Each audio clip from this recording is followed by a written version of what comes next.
Boa tarde, pessoal. Muito boa tarde aí para todo mundo. Pessoal almoçando aí, começando a esquentar suas marmitas. Mais uma live aqui, Suno Meio-Dia, com meus amigos Rafael Pérez, Gustavo Sung, nossos economistas aqui da casa.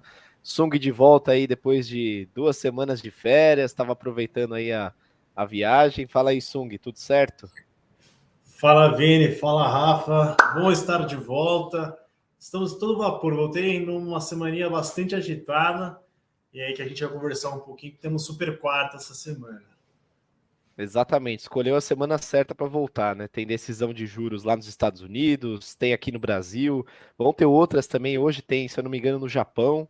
Então, essa semana é recheada aí de política monetária. O Sung escolheu a semana certa aí para voltar. E o Rafa aí, né? Eu e o Rafa, com o bom São Paulino, estamos felizes aí de ontem, né? O que aconteceu lá no Maracanã. Mas isso é assunto para outra live aí, do nosso outro canal no YouTube de futebol, né, Rafa? Fala aí.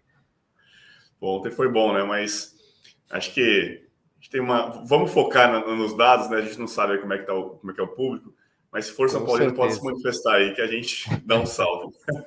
Boa. É bom Bom, comemorar. Eu não sou flamenguista, mas é bom comemorar hoje, porque segunda-feira que vem a história pode ser Pode ser outra. outra, Não né? vai nem ter não, live. não estamos nem comemorando, a gente está só comentando de como foi, né? Porque ainda está cedo para comemorar. Mas vamos lá então. Ó, o João Eduardo aqui mandou um boa tarde, o pessoal está entrando aqui na live, tá? Então, vou até já falar aqui do nosso e-book, porque o pessoal que vai entrando, às vezes quer acompanhar o que a gente vai comentando aqui, né, de dados, às vezes a gente fala algum termo mais específico de macroeconomia, até vocês podem complementar aí o que eu for falar, mas tem um e-book gratuito aqui de macro nos comentários e no link aqui na descrição, então para quem quiser baixar e até ir acompanhando, vendo o próprio e-book com o que a gente vai falando aqui, o link está aí, é de graça, então você baixa lá, preenche seus dados, que você já tem acesso a um e-book atualizado sobre macroeconomia. Certo, pessoal? Vocês que atualizaram o e-book aí, se quiserem falar um pouco mais do que tem lá. Boa, Rafa, a gente atualizou, na verdade, um e-book que tinha aqui na Suno, que era Economia para Investidores, e a gente deu uma reformulada nele, trazendo aspectos mais recentes, atualizamos alguns gráficos, e acho que a gente estruturou muito para aquele investidor que não sabe nada, às vezes pega o nosso relatório e fica meio perdido. Então, talvez esse book seja uma porta de entrada para entender o que é inflação, câmbio, juros, política monetária, ou economia comportamental, que se eu não me engano o Rafa que escreveu esse capítulo. Então, a gente tentou pegar um punhado de coisas bastante básicas, interessantes, que podem ajudar o investidor aí a olhar um pouco para a economia e ver o que está acontecendo, né? Perfeito. A gente tentou trazer de uma forma bem didática, leve, né? Não ser algo muito extenso, né? Para justamente o investidor já saber pegar aquilo que é o mais importante, né? Que pode auxiliar ele ali, desde conceitos básicos, como o Sumi falou, de PIB, de inflação, juros, câmbio, e também a questão de economia comportamental, que é tão importante, às vezes, no mercado, né? Como se comportar, como são os comportamentos dos investidores, quais são os vieses que acabam, às vezes, influenciam nossas decisões. Então, tem bastante coisa interessante ali. Acho que é um e-book que está bem completo ali, mas, ao mesmo tempo, ele também não é extenso, não é aquele livro grande que você, às vezes, uma tarde ali, você consegue ler tudo e já entender bastante, sair uma nova pessoa, inclusive, já entendendo vários conceitos, né? Boa, perfeito. Então, para quem quiser, é só baixar aqui, o link está nos comentários, no chat, né, e na descrição.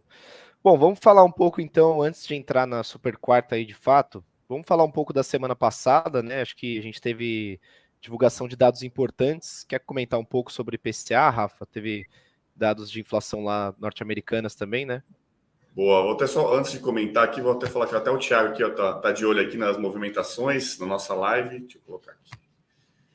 O grande Thiago está aqui Boa. acompanhando a gente também. Mas bora lá, né? O que teve, acho que, de importante na semana passada? Acho que o principal aspecto da semana passada foi a inflação, tá? A gente teve inflação no Brasil e nos Estados Unidos. Começando por o Brasil, a gente teve ali os dados de IPCA, a gente teve uma alta de 0,23, que veio abaixo do esperado, o mercado esperava ligeiramente, um pouco acima, né? 0,28, a gente também bem ligeiramente acima.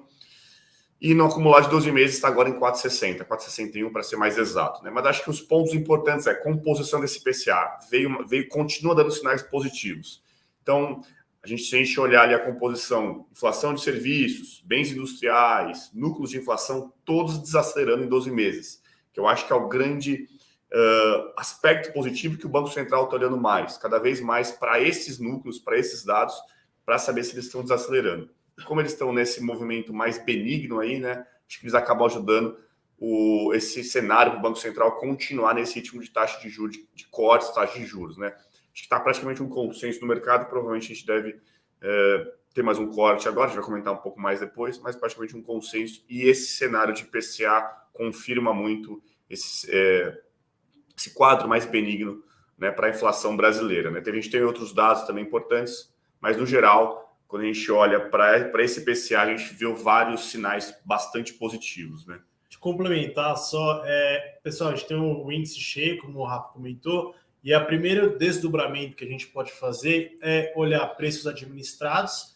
que estão mais relacionados a contratos ou até reajustes, por exemplo, de energia, gasolina, que são vinculados a contratos ou que são reajustados pelo governo, e os preços livres, que na verdade aí são reajustados pelos mercados normalmente, por exemplo, o preço de alimentos, preço de bebidas, vestuários. E a grande impacto que teve sobre a inflação, não só de agosto, mas que vem dos últimos meses, é que a alta vem sendo puxada pelos preços administrados. Que tivemos, por exemplo, a alta dos preços da gasolina e do diesel na refinaria pela Petrobras, isso impactou a inflação. Por exemplo, acabou o bônus que tinha de tarifa de energia e teve até alguns reajustes de energias em todo o país. Então, os preços administrados puxaram o IPCA para cima. E quando a gente olha os livres, eles vieram quase estáveis. Se eu não me engano, teve uma alta de 0,08. Foi bem de lado. E aí, quando a gente desmembra novamente os preços livres, vamos olhar, colocar uma lupa de novo em cima, tem o preço de serviço, como o Rafa bem trouxe, que é muito observado pelo Banco Central, que deve ajudar aí no cenário que a gente vai comentar mais pela frente. Então, também tem esse ponto importante de preços livres e administrados. E a gente teve a inflação em alimentos também, né? Que é outro ponto importante que vem, né, sendo um item bem relevante para justamente trazer essa inflação mais para baixo, né? Então, como você bem trouxe, acho que administrados para cima, livres, né, preços livres mais para baixo, isso tem, né, compensado e feito com que o cenário inflacionário brasileiro esteja aí mais controlado, né?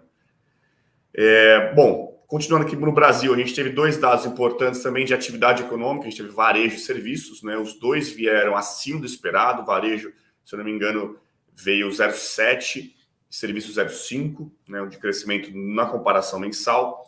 E aí, de novo, a gente começa o terceiro trimestre com dois dados bem positivos, né? Já teve a indústria, no dado de indústria caiu, mas varejo e serviços aí mostrando aí dados positivos, muito por conta desse consumo das famílias que tem vindo mais forte. A gente tem falado isso há algum tempo também. O consumo das famílias tem sido aí um dos pilares importantes da atividade econômica esse ano. O mercado de trabalho mais aquecido, mais resiliente, tem sido fundamental para isso, né? Então, as famílias aí, né, se sentindo mais confortáveis, digamos, de consumir, né? Dado que o mercado de trabalho está um pouco melhor do que a gente imaginava. E o setor de serviços, ele também tem um peso relevante, né, na economia, então isso também acaba ajudando bastante a questão do mercado de trabalho. Então, você vê que um acaba meio que alimentando o outro. Mas eu acho que a principal mensagem das atividades é: começamos bem esse terceiro trimestre, a gente espera que haja uma maior estabilidade na atividade nesse segundo semestre, mas esses dados aí já iniciais mostram aí que a atividade ela continua surpreendendo positivamente e corroboram muito o nosso cenário aqui, que a gente deve crescer próximo de 3% esse ano, né? Um dado bastante positivo, né? A economia brasileira aí crescendo bem. E eu acho que também tem uma outra questão relevante, né? A gente está num cenário que a gente está crescendo mais, mas não está havendo pressões inflacionárias. Eu acho que isso é muito importante, porque a gente poderia esperar, poxa, mas está crescendo mais, então a atividade pode estar pressionando mais a inflação, e não é exatamente isso que está acontecendo. A gente vê desinflação em itens importantes, né, uma queda dos preços em vários grupos, né? Então isso tem sido, acho que o principal ponto, né, que é crescimento mais forte, mas sem que isso vire pressões inflacionárias por enquanto, né? Obviamente que pode ser que mais para frente isso se traduza em maiores pressões, mas no momento a gente não nota grandes pressões, pelo contrário, né? Preços de bens industriais caindo, serviços caindo, alimentos caindo, isso tem ajudado bastante, né, no cenário para o Banco Central. Bom, acho que de Brasil era basicamente esses os principais pontos, e agora falando dos Estados Unidos, lá a gente teve o CPI, né, o Índice de Preço ao Consumidor lá nos Estados Unidos. ele acelerou em relação ao mês anterior, então ele teve uma alta de 0,6%, só que ele veio em linha com o que o mercado esperava, né? Se a gente pegar o acumulado de 12 meses, o CPI está em 3,7%, sempre lembrar que a meta de inflação lá é de 2%, mas se a gente olhar para os núcleos de inflação, né, que você comentou bem, a gente exclui ali itens mais voláteis como alimentos e energia, esse mostrou uma queda em relação ao mês anterior, né? Quando a gente pega o acumulado de 12 meses, estava em 4,7%, agora, se não me engano, está em 4,3%. E eu acho que é esse o núcleo, é esse dado que o Banco Central tem olhado mais, tá? Acho que se o CPI cheio, né, que seria aí incluindo todos os itens, acelerou um pouco mais em relação ao mês anterior, isso não parece ser tanto a preocupação do Banco Central agora, é mais olhar como é que está se comportando os núcleos de inflação. E esses desaceleraram, acho que corroboram aí que o cenário inflacionário nos Estados Unidos está um pouco melhor, né? Já passou do pico, já passou o pior, e muito provavelmente isso vai ajudar aí, né, deixar o cenário mais benigno para a inflação nos Estados Unidos, tá? O que influenciou lá, principalmente essa alta no mês, foi a gasolina, né? Aqui também no Brasil, no geral, os preços do petróleo no mercado internacional aumentaram bastante nas últimas semanas, passaram de $90, e isso teve repercussões aí sobre transportes, né, sobre combustíveis, e isso que foi, né, o grande vilão ali, se a gente for para falar, porque teve um aumento de quase 10% na gasolina, né? Mas, no geral, a gente nota que moradia, serviços, alimentos também vem desacelerando na economia norte-americana, que é um bom sinal para o Fed, né, o Banco Central dos Estados Unidos. E aí, só para... e até como fica a questão do petróleo, né? O crescer, eu ia entrar nesse ponto agora. Estava olhando um pouco as notícias, a gente teve essa alta recente do petróleo, foi depois do anúncio da Arábia Saudita de prolongar os cortes na produção de petróleo, que ia se encerrar em setembro, mas eles disseram, vou prolongar até o final do ano. A Rússia também entrou na jogada, vai prolongar os cortes. Menor oferta em relação à demanda, até que a demanda na China até que melhorou de certa forma, fez com que os preços subissem e fossem mais atrativas, principalmente para o OPEP+. Maiores produtores de petróleo do mundo não desejam que o preço caia, fique muito baixo. Então, eles acabam controlando a produção para que suas operações continuem lucrativas. Eu até olhando um site que eu acompanho em relação à gasolina e o diesel, né, quanto que está o diferencial do preço vendido aqui, vendido lá fora, a gente está com o preço vendido internamente mais baixo do que lá fora. Então, provavelmente, a gente deve ter, se tudo continuar como está, um reajuste no segundo semestre do preço da gasolina e do diesel aqui no Brasil. Só para deixar um pouquinho mais claro. Antes, a gente tinha paridade de PPI, né? Mas a paridade de preços internacionais, ou seja, o preço da gasolina internacional tinha que ser igual, vou colocar de certa forma bem simples para explicar, tem que ser igual ao preço interno, para não haver arbitragem. Quando o preço da gasolina vendido internamente ele é mais baixo do que internacional, como a gente não produz gasolina e diesel suficiente, a gente tem que importar. Então, tem empresas aqui no Brasil que acabam importando gasolina ou diesel e vendem aqui no mercado interno para suprir essa oferta que a gente não consegue produzir. O problema é que se lá fora está mais caro que aqui dentro, os importadores acabam importando uma gasolina mais cara para vender mais barato. Então, não compensa para o importador fazer isso. Da mesma forma, o que é preferível para o exportador? Vender para o Brasil a um preço mais baixo ou ganhar numa operação que está melhor, está mais lucrativo lá fora, porque está exportando mais caro. Então, existe um problema, tanto de importação quanto de exportação, que no fundo vai gerar um problema de abastecimento. Isso é o que acontece se a gente tiver uma grande disparidade por muito tempo entre o preço interno e o preço externo. Hoje, o preço lá fora está maior do que o preço interno. Então, é provável, para que não haja prejuízo e falta de oferta aqui dentro, é provável que a Petrobras, se os preços continuarem assim do petróleo lá fora e o cenário se der como está, que a gente tenha um reajuste pela frente.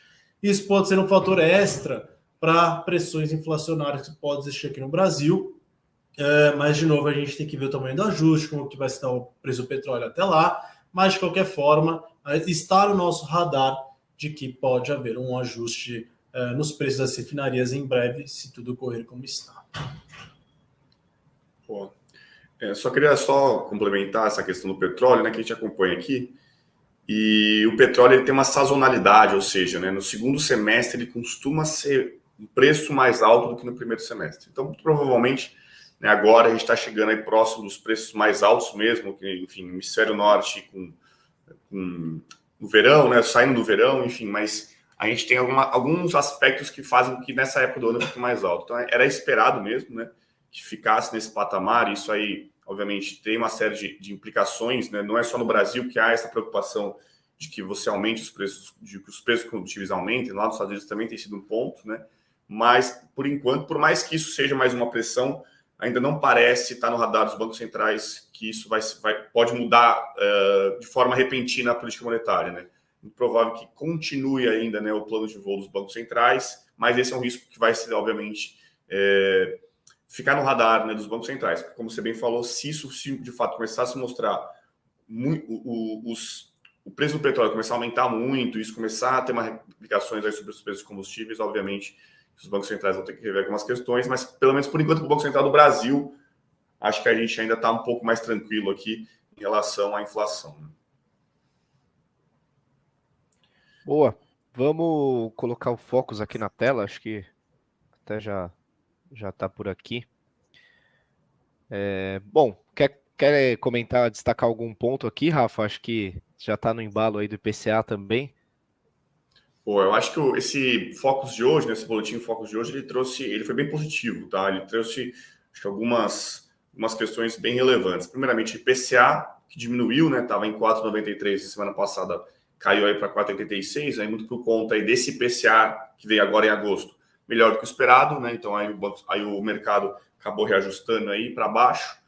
Para o ano que vem, mesma coisa, né? Reajustou para baixo, estava em 3,89, caiu para 3,86, boa notícia. Então, continua aí abaixo de 4%, né? Já está algumas semanas abaixo de 4%. E 25 e 26 continuam estáveis. Acho que esse aí é tem sido aí a grande notícia positiva, principalmente para o Banco Central, que olha, né, para horizontes mais à frente, né? Depende muito dessas expectativas aí para suas decisões. Então, acho que as notícias são boas, o que mantém aí a nossa perspectiva de que o Banco Central continue aí nesse plano de voo, né, nessa toada aí de ritmo de cortes na próxima reunião. Em relação ao PIB, também boa notícia, né? A gente já esperava que, de fato, a gente já falou na última live justamente isso, né? Provavelmente o mercado vai ajustar para cima o PIB por conta dos dados aí do PIB do segundo trimestre, os dados de varejo agora também vieram mais fortes, os dados de serviços mais fortes, e aí então estava em 2,64, ajustou para quase 2,9, né? Já está chegando, convergindo para a nossa expectativa aí, crescimento próximo de 3%. Para o ano que vem também essa alta importante é de 1,47 para 1,5, né, que eu acho que também aí o mercado reajustando aí, vendo que o setor de serviços está muito sólido, né? Então esperava-se que houvesse uma desaceleração ao longo desse ano no setor de serviços, mas tem havido essa desaceleração, uma acomodação do crescimento, mas se mostra muito forte o setor de serviços, ele provavelmente vai ficar mais sólido, isso provavelmente vai se reverter em crescimento maior no que vem. E 2025 e 26 praticamente estáveis, né? 25 só caiu aí na margem, né? Tava 2, foi para 1,95. 2026 em 2%. Câmbio também, boas notícias, né? Acho que caiu aí para 4,95 esse ano e para R$5 no ano que vem, né? E Selic, que eu acho que esse aí já está mais consolidado, né? Acho que para esse ano, né? Em 11,75, né? Acho que já praticamente um consenso no mercado de que a gente vai terminar esse ano, já até porque o Banco Central já contratou, né, esses cortes na Selic, né? Só se houver algo muito extremo aí, uma mudança muito radical no cenário para não terminar nesse patamar. E para o ano que vem está em 9%. Aqui a gente pode ter uma discussão melhor se de fato o Banco Central vai conseguir levar a Selic para esse patamar, se ano que vem ali não pode ter algumas questões do lado fiscal que podem pressionar, um risco mesmo de uma atividade econômica mais forte, né? A gente escreveu sobre isso, né?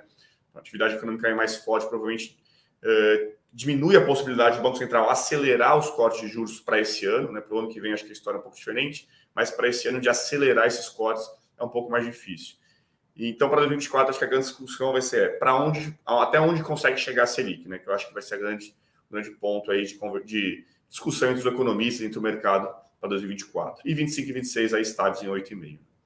Eu ia destacar que hoje, se você pegar só um comentário sobre a Selic de 24, né? Se a gente pegar hoje, tá até um pouco arrojado assim, em termos de otimismo, né? essa expectativa do Focus, né? Então, se pegar 6 semanas aí de sequência, né, nos 9% de Selic terminal, eu acho que é praticamente desde o último Copom, né? Se não for uma semana depois ali. Desde lá, né, algumas discussões que vieram à tona, a gente até falou isso na semana passada, né, Rafa, sobre fiscal, né, sobre essa dúvida de meta de cumprir a meta de arrecadação ou não, e isso tem trazido algumas dúvidas aí de alguns economistas, né? Alguns acham que não baixa mais que 10%. Então, acho que isso vai ser motivo para muita movimentação aí nas próximas semanas. Até se olhar o Focus, por exemplo, né? Quando sai o IPCA, a mudança de uma semana para outra tende a ser um pouco maior. Selic, vamos ver se na semana que vem, né? Quando sair a Selic nessa quarta-feira, vai ter alguma mudança ou não em relação a essa, né? Mas é engraçado que já está até um pouco mais otimista do que o mercado essa projeção aí de Selic. Não, o meu breve comentário aqui, até, se não me engano, saiu no Valor hoje, o título da matéria, eles fazem um compilado, uma pesquisa com instituições sobre o Copom, né? A gente até aparece lá na notícia, no research, na tabelinha lá, para a gente sempre estar entre as principais casas de análise e bancos. E a título, se não me engano, da matéria era Copom, expectativas ancoradas para o Copom. E eu acho que o ponto é esse, né? Quando o Banco Central contratou cortes de 0,5 na mesma magnitude na última reunião para as próximas, eu acho que ele conseguiu ancorar bem, principalmente a trajetória para a Selic para esse ano. Então, a gente não está vendo grandes alterações no Focus pelo trabalho que o Banco Central tem realizado, principalmente nas duas últimas reuniões, sendo bastante explícito no seu comunicado, na ata, trazendo todos os pontos principais. Tá? Bem transparente, né? Bem transparente. Agora, 24, eu estou um pouquinho... Minha taxa de juros aqui projetada está um pouquinho maior do que no Focus, mas o ponto é, abaixo de 2 dígitos a gente chega. Eu acho que isso é um factível a gente chegar. Claro que pode haver distorções pela frente, principalmente quando a gente entrar mais... Daqui 2 reuniões em novembro tem, em dezembro tem. Quando a gente entrar em novembro, 2025 já começa a entrar no ano calendário. E aí a história começa a mudar um pouco. De que 3,50 pode ser que comece a cair ou subir. Vamos ver como que vai ser dessa dinâmica. Então, quando 2025 entrar no radar, a gente pode começar a ver certas alterações na Selic. Mas ainda tem muito chão pela frente. Mas o mais importante é que para esse ano, se a trajetória de inflação continuar, o fiscal não se deteriorar, a gente começa a ver uma trajetória benigna aí da taxa de juros e para a Bolsa, né? Acho que a gente pode ver uma relação inversa aí de forma positiva. Boa, tem uma pergunta aqui do Crescer Investindo. O Dylan Hugo falou, né, sobre o governo lançar títulos verdes na Bolsa de Nova York. Acho que eles fizeram uma emissão, não sei se foi de 2 bilhões de dólares, e é uma tendência, né? Você pegar aí, os estrangeiros olham para o Brasil e lima de títulos sustentáveis, né? Que são os green bonds que o pessoal fala, que é justamente títulos verdes. Eu acho que é uma tendência, né? Então, o Brasil conseguindo emitir com esses critérios, né, cumprindo esses critérios de sustentabilidade, é interessante porque você consegue captar mais aos olhos do investidor estrangeiro, né? Então é uma boa forma de se financiar também. Você não fica só na dívida local aqui, né, na dívida interna, você consegue também captar lá fora. E acho que essa aqui é mais direcionada para vocês aí, né? O Crescer Investindo fala: o que vocês pensam em relação à questão do aumento do PIB versus o aumento da dívida? Entre parênteses, risco fiscal em relação ao novo arcabouço, né? Calabouço, ele coloca aqui. Será que o Banco Central está de olho? O que vocês acham aí? Relação entre aumento do PIB e aumento de dívida. O ponto é o seguinte, né? Vamos olhar, é bem complexo essa relação, né? Vamos lá. Se a gente tem o governo gasta mais, a tendência é que o PIB seja impactado positivamente. Então, se as pessoas vão ter mais, por exemplo, se eu te der mais dinheiro, fazer mais gastos públicos, você gera mais emprego, mais renda disponível, as pessoas veem o PIB aumentar. E isso pode ter um risco fiscal, sim, se for um gasto descontrolado. O novo arcabouço entra para tentar fazer uma canaleta, né? No fundo, um corredor em que a dívida, a despesa pode crescer um percentual da receita. Tá? A trajetória da dívida, ela vai continuar subindo mesmo com o novo arcabouço. Então, o risco fiscal existe, mas aquela ideia de uma trajetória explosiva reduziu. E eu acho que o Banco Central até nem comentou mais na última reunião, no seu comunicado, sobre risco fiscal, porque diminuiu com o novo arcabouço. Tá? O risco existe? Existe. A trajetória nossa, quando a gente projeta a trajetória da dívida pública, ela continua crescendo a um ritmo menor. Mas, de certa forma, agora a gente tem regras claras para o jogo. Não é o melhor dos mundos. Então, realmente, depende como o PIB vai se dar, entendeu? Não é necessariamente PIB aumenta, dívida aumenta. O PIB vai aumentar se esse PIB aumentar via gastos públicos, aumento da dívida. Então, isso pode gerar um risco fiscal maior. Essa relação sempre se dá? Às vezes não. Por exemplo, se o PIB crescer via exportação, investimento privado, o agro, investimento privado, como o agro, como bem trouxe, crescer no primeiro trimestre, e consumo das famílias via crédito, e o gasto do governo fica controlado, o PIB aumenta, não necessariamente o risco fiscal pode aumentar, e às vezes o PIB aumentando, a arrecadação aumenta. E a relação dívida-PIB pode até cair com o PIB maior. Então, assim, não é uma relação fácil, A, então é B. Depende do como que o PIB vai crescer. E como no Brasil a gente conhece que o PIB é muitas vezes estimulado pelo gasto do governo, isso pode gerar um risco fiscal, mas, de certa forma, esse risco fiscal de um gasto explosivo da dívida reduziu com o novo arcabouço. Mas, de novo, o risco não está totalmente descartado. Até vocês comentaram na última live que o arcabouço existe, mas a gente sempre fala que a execução desse novo arcabouço para cumprir as metas de zerar a dívida pelo governo otimista. A gente prevê, se não me engano, 0,8, né, de déficit em relação dívida PIB de 0,8 no ano que vem. Isso, 0,8 e zerar só em 25, se não me engano. 25 26, se não me engano. 25, então assim, o Banco Central está de olho, pode ter certeza disso. Isso é uma certeza. Exatamente. Inclusive, o Banco Central pode ser que mais para frente ele comece, né, a deixar mais ou menos claro que, olha, eu consigo só diminuir até aqui, porque ainda tem algumas incertezas fiscais, algumas questões que não estão bem resolvidas, então eu não consigo cortar muito mais do que isso. Né? Isso pode ser que a gente veja mais para frente, ainda não agora, porque ainda, né, a gente teve agora o orçamento de 2024, né, o governo enviou lá no Congresso, e você tem ali, né, a necessidade de 170 bi em receitas. O governo está correndo atrás através de uma série de medidas de arrecadação, só que a gente não acredita que o governo consiga esses 170 bi por enquanto, né? Não há grandes indicações que ele consiga isso.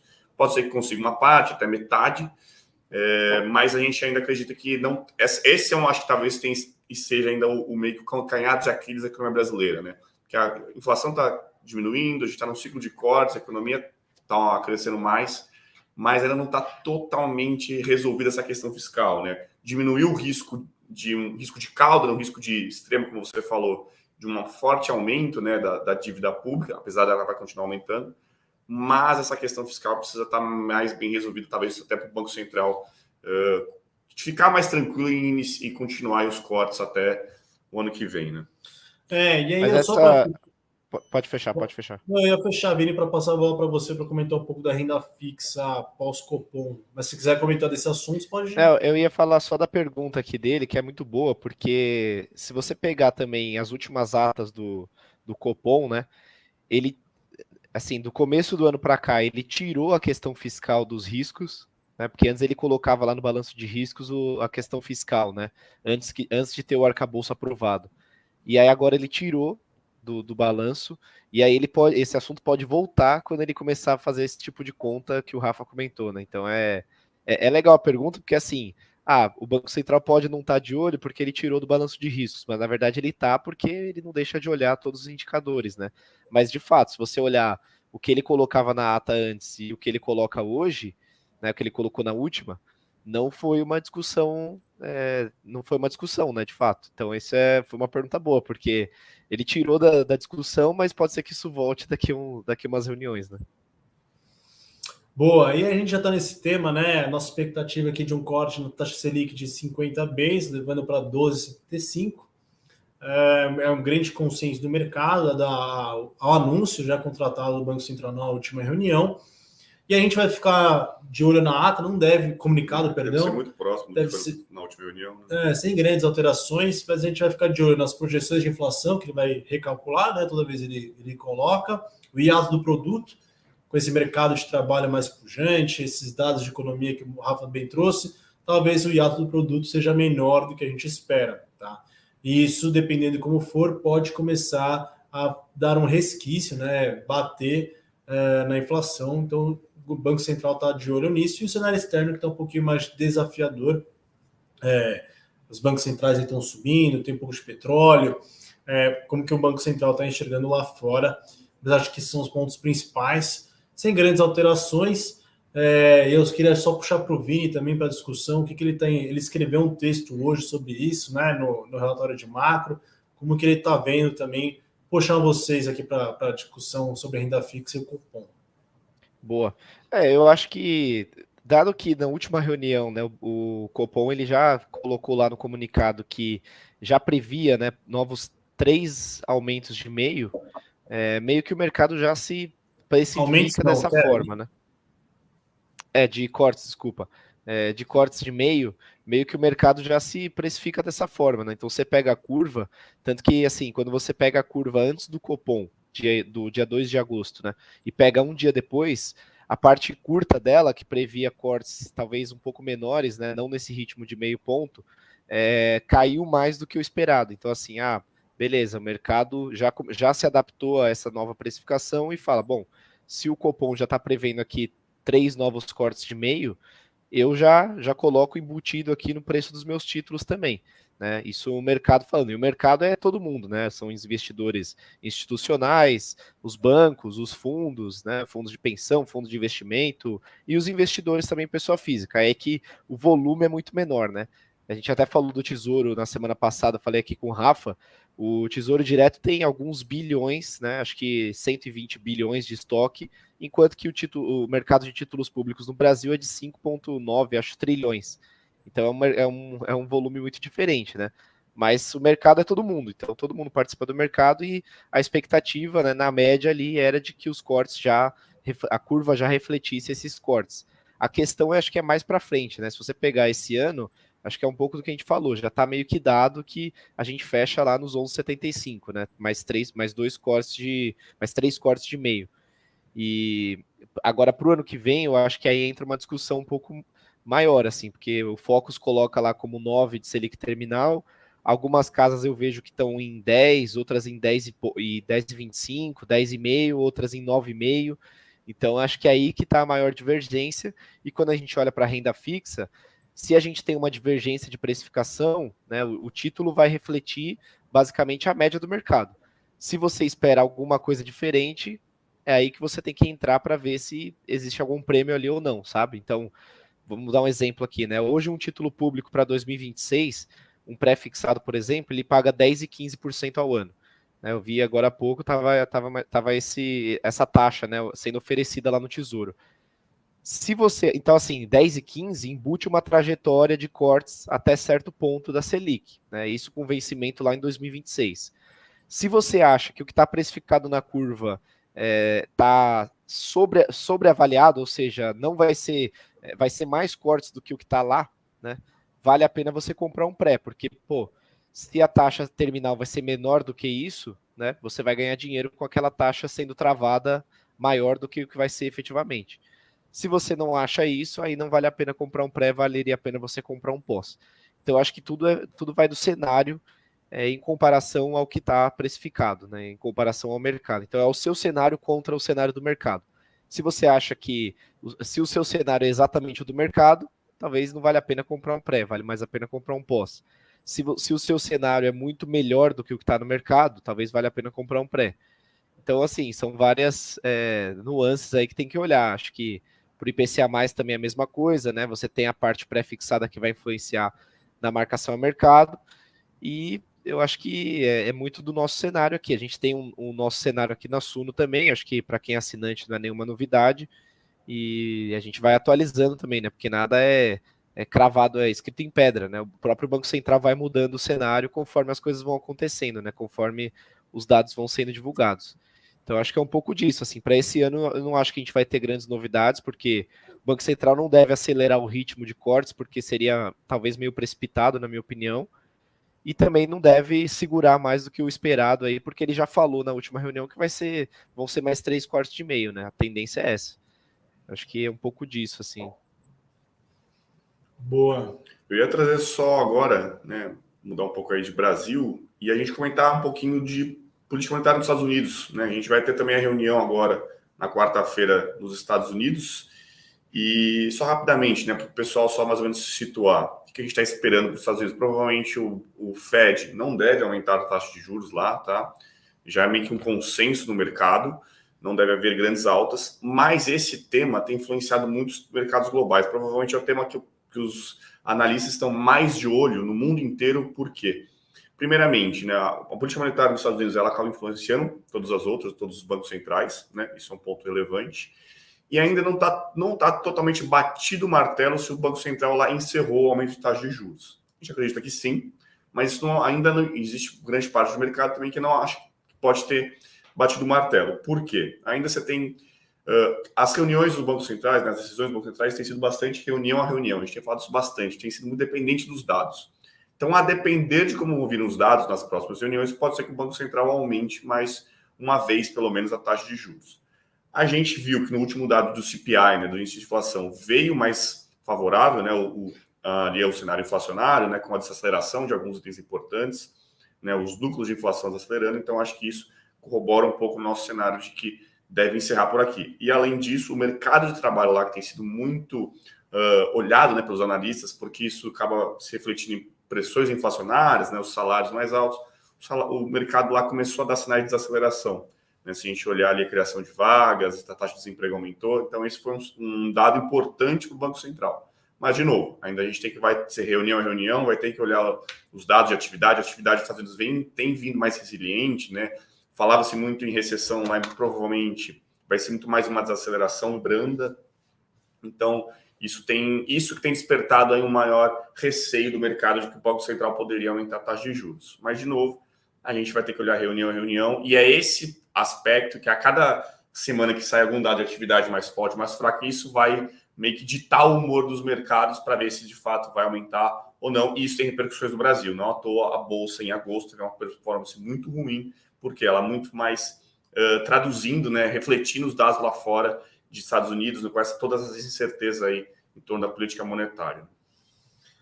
Eu acho que você tratou muito bem. É só lembrar também que o Banco Central Europeu subiu a taxa de juros semana passada, então eles estão ainda com maior dificuldade do que em relação ao Brasil e Estados Unidos para controlar a inflação.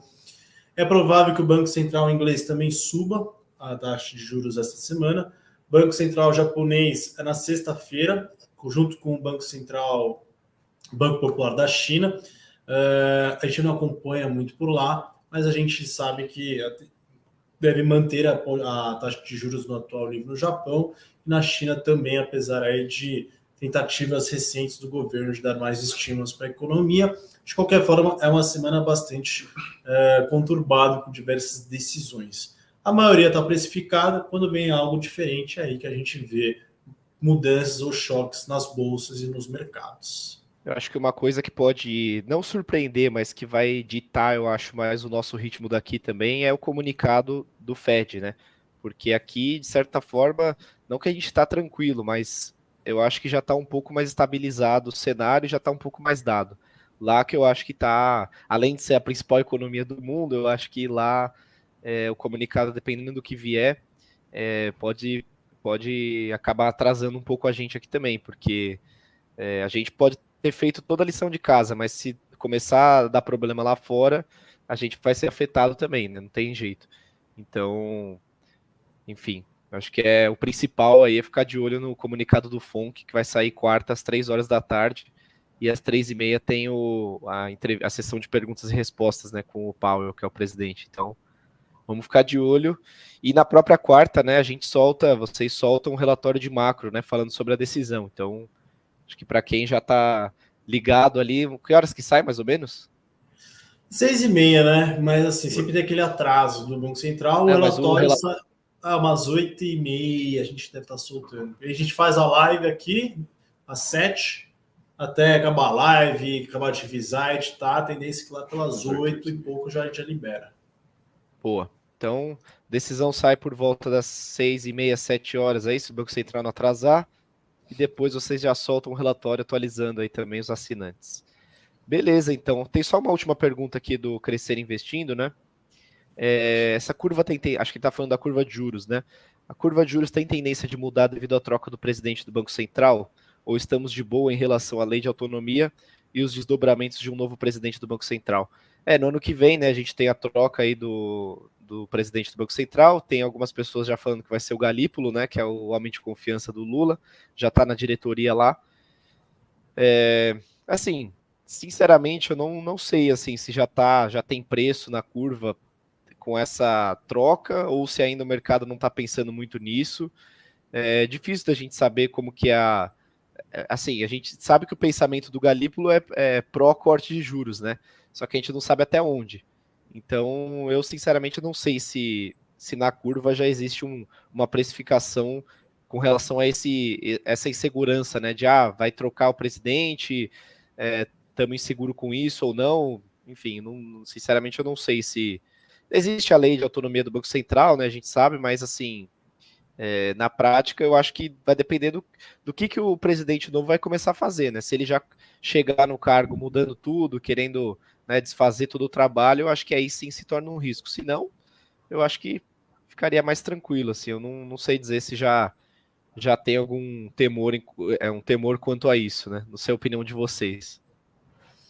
Eu acho que não está muito precificado. Lembrar que o Galipo é um, né? A gente sabe que o Lula indicou 2 diretores agora, o Galipo e o Aquino, me foge o nome dele sempre, e são 9, né? Então tem 7 ali da gestão anterior ou foram indicados.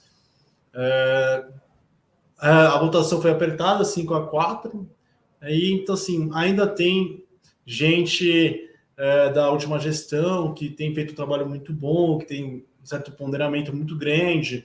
Eu gosto muito do Diogo Guilherme. Eu gosto muito dele, é um cara bastante ponderado. Eu acho que assim, a lei da autonomia veio para ficar. É claro que se vier chutar isso, acho que não vai acontecer. O presidente da Câmara e o do Senado já avisaram que isso não vai mudar. Mas essas indicações, lembrando que são 9, então acho que a gente tem ainda um corpo bastante técnico lá. Eu não acho que haver grandes choques por enquanto, e o mercado não precificou isso ainda não. Concordo com você. Acho que a lei da autonomia ela acaba dando uma âncora um pouco, né? Ela acaba trazendo, e o Banco Central vem fazendo um trabalho muito importante de transparência, o comunicado melhorou muito nas últimas reuniões. O Banco Central brasileiro ele ganha bastante credibilidade, né? Então acho que o Galípolo, caso seja ele, né? Acho que ele vai também ter mais cuidado. Pode ser que isso tenha alguma repercussão ali sobre o mercado, expectativa de inflação, né? Mas acho que esse fato, né, da gente ter a lei de autonomia e o Banco Central vem fazendo um trabalho muito importante, acho que isso ajuda, né, o cenário para ficar um pouquinho mais tranquilo em relação a isso. Mas, de novo, acho que também, dificilmente, o mercado talvez não esteja olhando tanto para isso no momento. Né? Boa. É isso aí, então, pessoal. Vamos acompanhar aí as divulgações, né? Até quarta-feira acho que a gente já tem tudo divulgado aí de política monetária. Vai sair relatório também falando sobre a decisão, né? Nosso comentário, vai ter live também. E acho que o último recado aqui, né? Na verdade, os 2 últimos, só para relembrar, a gente tem um e-book aqui de macroeconomia de graça aí para vocês baixarem. Então, o link está na descrição e nos comentários, né? Você baixa o e-book bem completo aí com vários conceitos de macroeconomia, e também a gente está aí com uma oferta de 30% off, né, no Suno FIS, né, que é a assinatura de fundos imobiliários. Você tem acesso aí a relatórios, plantão de dúvidas com o professor Baroni ao vivo toda semana, e a carteira, né, a nossa carteira principal aí de fundos imobiliários, que bate o IFIX aí de longe, com 30% de desconto. Isso dá 12 vezes de R$20, tá? Então, assim, R$20 no mês, hoje em dia, né? Eu até brinquei com o Rafa semana passada que não é quase nada, assim, você não compra nem uma pizza mais, né? Na verdade, R$20 você tem que juntar aí 3 meses de 20 aí para comprar uma pizza, dependendo do lugar. Se você morar em mais região do Itaim Bibi, ali, Vila Olímpia, aí já é um pouco mais caro. Então, R$ 20 no mês, 12 vezes, você tem acesso aí a talvez a melhor carteira de fundos imobiliários do Brasil, tá? Então, esses são os últimos recados. Tem algum ponto aí final, vocês, desse lado aí? O Sung voltou de férias aí, então deve estar cheio de trabalho aí, voltando aos poucos, né? E é isso aí. Então, do meu lado, é isso. Ficamos por aqui. Valeu, Boa. pessoal. Falou, galera. Até mais. Tchau, tchau. Valeu, pessoal.